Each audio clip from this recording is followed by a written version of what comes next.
It is time for the Royals Report. Today we're focused on Prince Harry's new sustainable travel initiative. This comes just weeks after he and his wife Meghan faced criticism for traveling on private jets. The Duke of Sussex made the announcement at a news conference in Amsterdam where he addressed his critics. I came here by commercial. I spend 99% of my life traveling the world by commercial. Occasionally there needs to be an opportunity based on a unique circumstance to ensure that my family are safe. BBC Royal correspondent Jonny Dymond is with us now from London. So Johnny, tell us about Prince Harry's new initiative. Well, we wait to see quite what it is. We know it involves some of the biggest names in global travel, some of the big websites that organize global travel.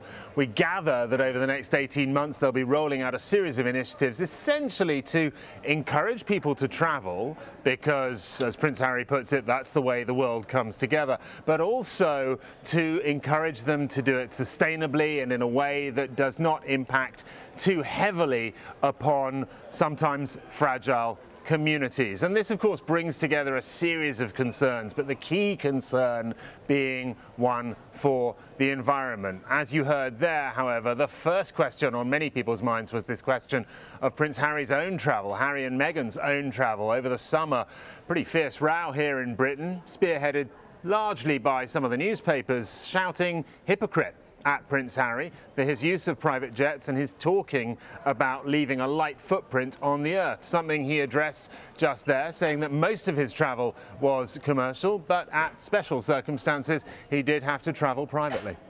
So why has the Duke of Sussex picked this eco-friendly travel initiative to focus on? Why is this his passion?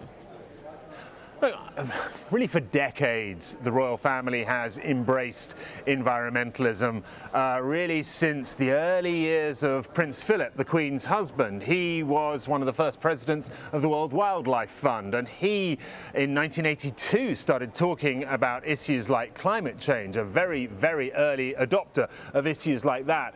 And it's something that was picked up by his son, Prince Charles, of course, the father of both William and Harry, and something very enthusiastically grasped by William and Harry. It's going to be a key campaign point, I think, for both William and Harry, for Kate and Meghan over the decades to come. The question is whether or not it can be sustained alongside their use of some fairly carbon-heavy travel, in particular this use of private jets.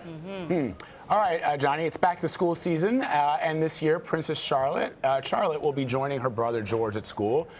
What can you tell us?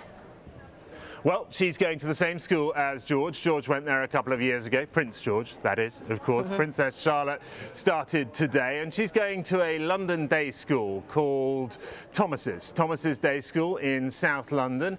And I guess you might say it's a small departure for the royals. It's a bit more touchy-feely than some of the schools they've gone to. Certainly a lot more touchy-feely than the kinds of schools that Prince Charles went to. But in the end, this is a pretty expensive, pretty exclusive school, $23,000 a year to go to Thomas's. And whilst, of course, it embraces things like outreach to the community and building relationships, it has a pretty strong academic background as well.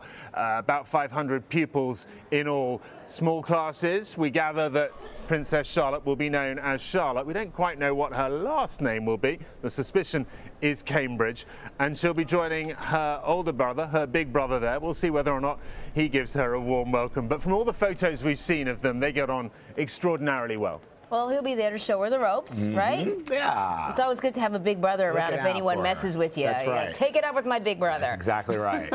Jonny Dymond, as always, thank you, my friend. Thank you, Vlad.